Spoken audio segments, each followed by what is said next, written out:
सभी दर्शकों को नमस्कार, आदाब। आप देख रहे हैं जनमानस शेखावाटी न्यूज। सीकर दौरे पर आए कांग्रेस प्रदेश अध्यक्ष गोविंद सिंह डोटासरा ने उपराष्ट्रपति जगदीप धनखड़ के इस्तीफे को चौंकाने वाला और अविश्वसनीय बताया। उन्होंने भाजपा पर निशाना साधते हुए कहा कि जब कोई अपने विवेक का इस्तेमाल करता है और विपक्ष का सम्मान करता है तो उसे पद से हटा दिया जाता है। डोटासरा ने कहा कि धनखड़ का इस्तीफा केवल स्वास्थ्य कारणों से नहीं बल्कि यह भाजपा हाईकमान की नाराजगी का नतीजा है। उन्होंने आरोप लगाया कि भाजपा केवल यूज एंड थ्रो की नीति पर चल रही है, जो लोकतंत्र और संविधान के लिए खतरा है।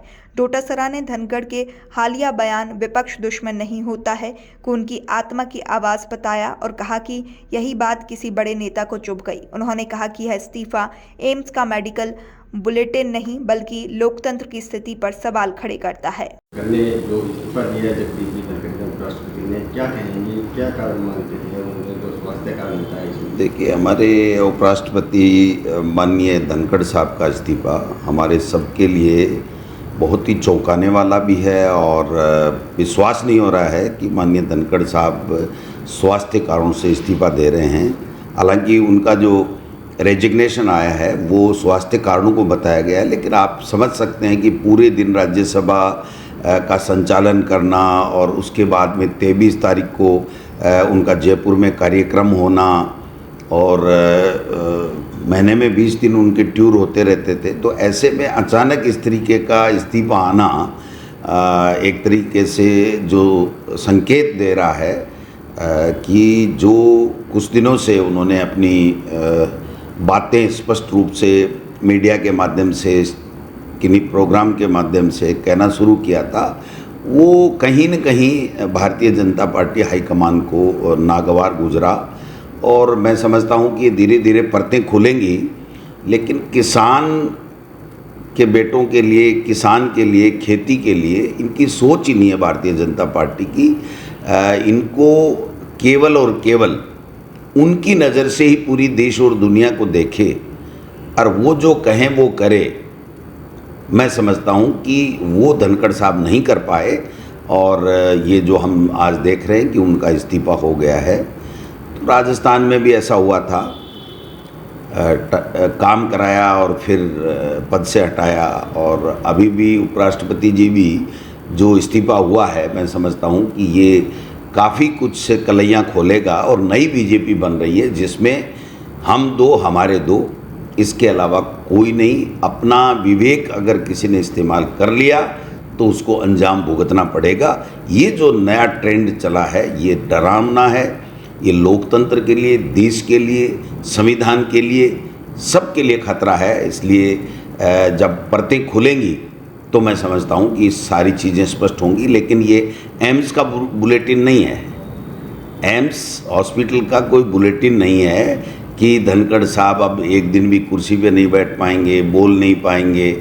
ये उनका जो दर्द है वो एक शालीनता के साथ में उन्होंने अपने रेजिग्नेशन में लिखा है, लेकिन ये हमें सोचने को मजबूर करेगा पूरे देश के लोगों को कि जब धनखड़ साहब ने ये बोला कि विपक्ष दुश्मन नहीं होता है और उसको सहजता से लेना चाहिए, उसका सम्मान करना चाहिए।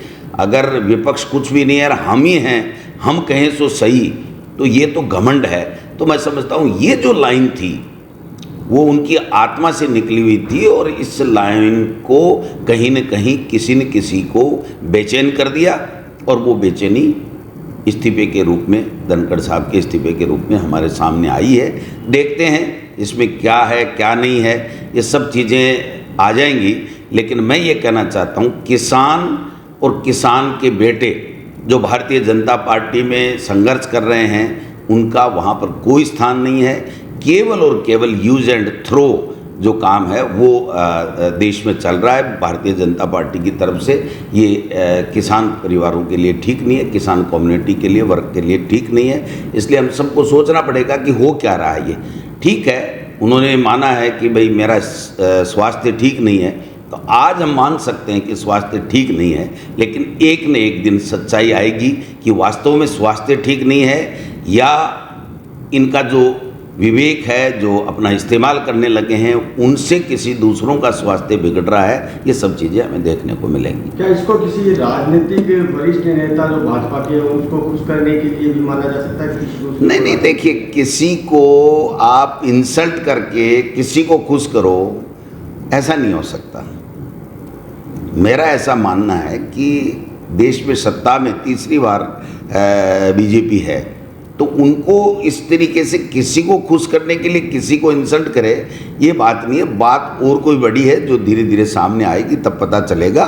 लेकिन मैं ये कह सकता हूँ, हम बराबर कहते रहे हैं कि जिस किसी ने भी भारतीय जनता पार्टी में अपने विवेक का इस्तेमाल किया, विपक्ष को सम्मान दिया, संविधान को सम्मान दिया, तो उसका हश्र यही हुआ है।